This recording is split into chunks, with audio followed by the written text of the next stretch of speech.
मुद्दा जरा हटके। नमस्कार दोस्तों, हम एक बार फिर आपके सामने हाजिर हैं। इस बार का मुद्दा जरा हटके।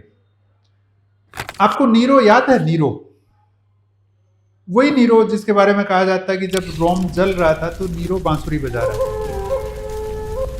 वही नीरो जिसकी मां ने अपने बेटे को सत्ता दिलाने के लिए अपने अंकल से शादी कर ली थी। न केवल शादी कर ली थी, उसको जहरीले मशरूम खिला के मार भी दिया था। 16 साल की उम्र थी नीरो की जब उसको साम्राज्य बना दिया गया था। रोमन जैसे विशाल साम्राज्य का सम्राट बना दिया गया था।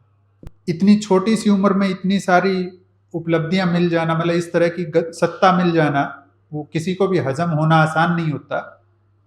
स्वाभाविक है कि उसके बाद जिस तरह की चीजें बदलती हैं, नीरो के साथ भी वो बदलाव आए। उसने अपनी माँ को मारा, अपनी पत्नियों को मारा, सौतेले भाइयों को मारा, सत्ता में बने रहने के लिए क्या क्या नहीं किया। और अति तब हुई जब उसने रोम को खुद जलवा दिया। क्यों जलवा दिया? ताकि वहां अपने सपनों का सोने का महल बनवा पाए। कहते हैं कि जब रोम जल रहा था तो नीरो एक विशेष वेशभूषा पहन के बांसुरी बजा रहा था। बांसुरी वाली बात सही नहीं है। क्यों? क्योंकि नीरो पहली शताब्दी में हुआ था और बांसुरी 7वीं शताब्दी में आई है। लेकिन कोई एक विशेष यंत्र होता था जिसको वो बड़ा प्रेम करता था, बजाता था, वो वाद्य यंत्र बजा रहा था। ऐसा इतिहासकारों ने लिखा है उस जमाने के। अब आप सोचेंगे कि हम अचानक से आदि मानव के जमाने की बात क्यों करने लग गए। दरअसल एक आधुनिक नीरो है जिसको देख के हमें नीरो की याद आई, और वो आदमी है मोहम्मद यूनुस, बांग्लादेश का। आप कहेंगे कि ये कैसी मतलब तुलना हुई कि कहाँ नीरो और कहाँ मोहम्मद यूनुस। यकीन मानिए कई तरह की समानताएं हैं दोनों में। पहली समानता, सत्ता के लिए भूख और अवैध तरीके से षड्यंत्र करके सत्ता में बैठना।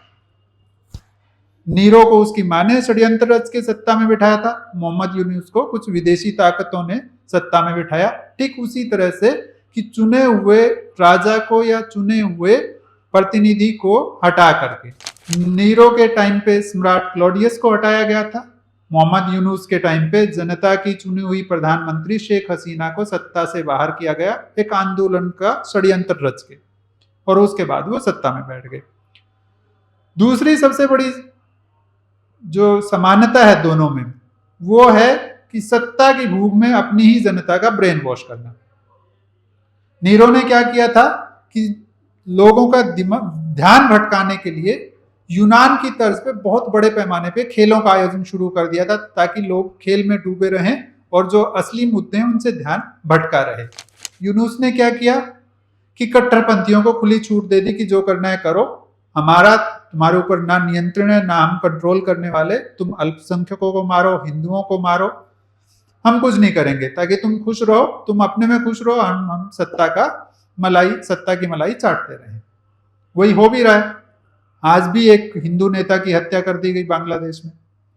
तीसरी समानता दोनों में कि अपना सपना पूरा करने के लिए आप अपने ही साम्राज्य को जला डालना। नीरो का हमने बताया ही कि उसने रोम को जलवा दिया था ताकि उस शहर को दोबारा से वो बनवा पाए जिसमें अपना सोने का एक महल भी हो। यूनुस भी ठीक उसी तर्ज पे आगे बढ़ रहे हैं।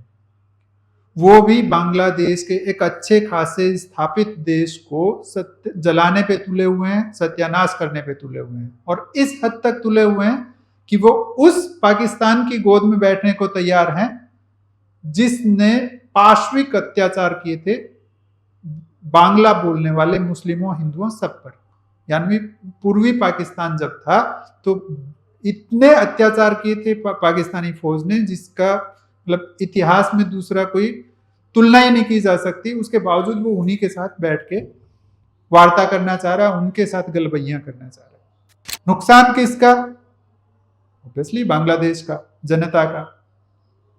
लेकिन ये जो आधुनिक नीरो बन गए हैं और बन रहे हैं धीरे धीरे, अपने आप को उसी तरह से ढाल रहे हैं मोहम्मद यूनुस, शायद एक चीज भूल गए हैं कि नीरो को आखिर में जनता ने दुश्मन मान लिया था और नीरो को अपने महल में ही आत्महत्या करनी पड़ी थी। हम नहीं कहते कि आपको वही दिन देखना पड़े, लेकिन उसके लिए समय से पहले सुधर जाना जरूरी है। नहीं सुधरेंगे तो जैसा हमने पहले कहा था कि भारत के पास इतनी शक्ति है, इतनी क्षमता है, भारत इतना सक्षम है कि वो आपको प्यासा भी मार सकता है, डुबो के भी मार सकता है और भिखारी बना के भी मार सकता है। तो बेहतर होगा कि अच्छा पड़ोसी बनिए, वरना बांग्लादेश के हालात भी अफगानिस्तान से बदतर होने में टाइम नहीं लगेगा। धन्यवाद।